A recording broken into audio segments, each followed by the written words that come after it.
Okay, hi. So, good evening. Gabi na. So, I have promised kanina na I will be sending you the recording of our discussion supposedly kanina since my panel defense.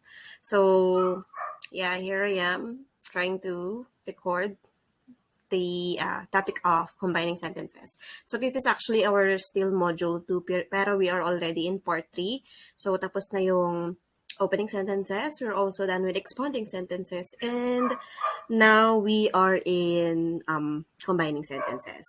So I'm really sorry if medyo maingay ang aking background. So in combining sentences, okay, it's very important that you know how to properly combine sentences in writing your technical reports, since you're going to deal with different matters that are already done, that are already finished already, tapos na, nangyari na, okay? So you need to know how to properly combine the sentences. So aside from the use of descriptive phrases and clauses, there is another way to actually expand our sentences, and that is to combine ideas. So there are 1, 2, or 3 sentences that are actually connected together. Pag meron yun sa paragraph mo, there are ways to combine them. So that is, if 2 or more ideas are related, you can actually express them in a single sentence. Just like the example here, no? You could see here that example, P.O. Tuwalde boarded the patrol car. Sumakay daw ng patrol car itong si P.O. Tuwalde, and he proceeded to the crime scene. So the two connective actions are actually could actually be combined into one sentence kung titignan natin. So how are we going to combine it? Gagamit tayo ng compound words. So we have here, if it's going to be combined, you have here P.O. Tuwalde boarded the patrol car and proceeded to the crime scene. So what is the key concept here? The key concept is that two sentences can be combined using compound verb or predicate. So just like what we have mentioned, that is the boarded and proceeded. Okay? So those two words are actually connected together. So compound verb, gagamitan natin yan ng and no word. Okay, here is another example.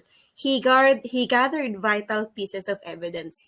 And then, after he gathered vital pieces of evidence, he interviewed witnesses. So if we're going to combine it, napakasimple. He gathered vital pieces of evidence, and you use the word "and" to combine it, and interviewed witnesses. So you have to take note how the following sentences are combined. Ito naman is another concept actually, no? Example here is that the team hunted the prime suspect. The suspect eluded the arrest. So one action lead to another. So when we combine it, the team hunted the prime suspect, but he eluded arrest. So pwede natin yung gawin into a combined sentences, yung dalawang sentence kanina.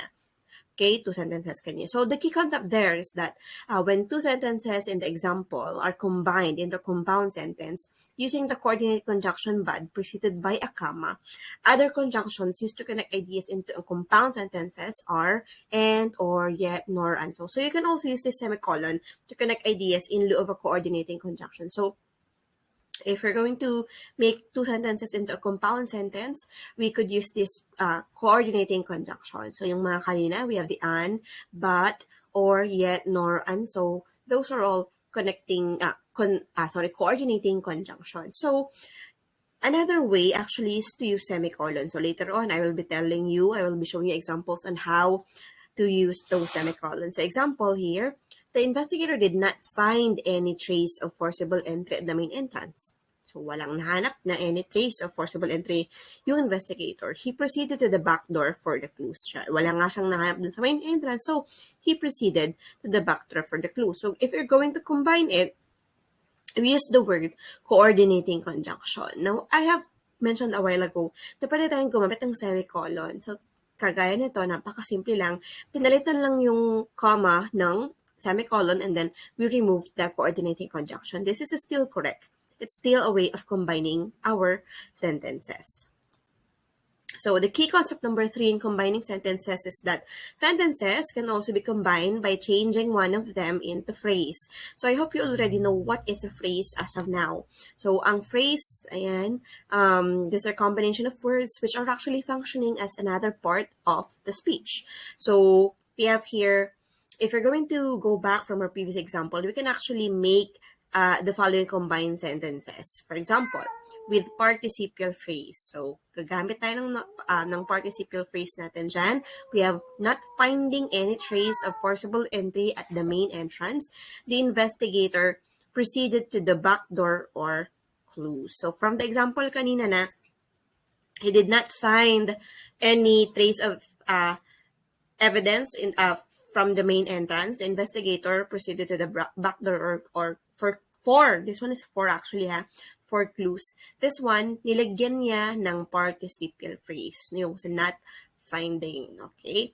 And then another example here, the chief of police directed his men to increase their patrol activities. He was alarmed by the increasing crime rate. How are we going to combine this, okay, using participial phrase? So for example, here, we're going to use the past participial phrase, alarmed by the increasing crime rate, the chief of police directed his men to increase their patrol activities. So kung mapapansin ninyo, it actually opened the sentence using a participial phrase, which is alarmed by the increasing crime rate. But kung titignan natin, this is actually two sentences already combined together.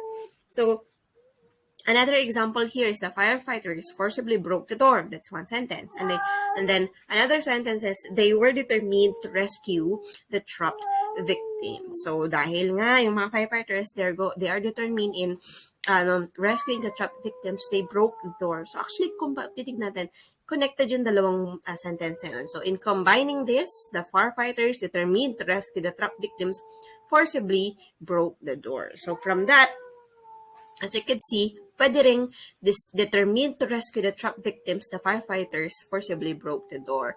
So it's the same meaning, it's the same as to the two sentences na example natin. Yung construction lang yung nagkaiba. Pero parehong correct din yan. Okay, I'm really sorry dun sa ingay. So, the key concept number 4 in combining sentences is that another way to combine sentences is actually to change one of the sentence to a subordinate clause. Sana hindi kayo malito. We have subordinate clause. Ito po yung it has subject, it has verb.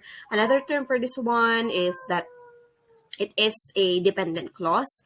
And yun nga, it could not actually stand alone, unlike the independent clause. And actually, the function of a subordinate clause is to give clarification to the main clause. Sana naalala ninyo. So, this type of sentence makes use of subordinating conjunctions. Again, kanina, ang tawag natin dun sa an or so yet, ang tawag po natin dun is coordinating conjunction. They are actually coordinating, compounding two sentences into one. This one actually, ang tawag naman natin dito is subordinating conjunctions. And these are when, whenever, before, we have after here, all the while, whatever, and those. So, paano gamitin itong mga subordinating conjunctions na to? So here, another example here is from Mrs. Elsie Gao learned about the tragedy that befell her son. One sentence. Nalaman daw ni Mrs. Elsie Gao yung tragedy na nangyari dun sa anak niya. She became hysterical. So, kung mapapansin natin, it's actually a question of when. Okay? So, if we're going to combine it, when Mrs. Elsie Gao learned about the tragedy that befell her son, she became hysterical. Nung nalaman niya ni Mrs. Elsie Gao yung tragedy na nangyari dun sa anak niya, she became hysterical. Another example here, the members of the fraternity were subjecting the neophyte to physical torture.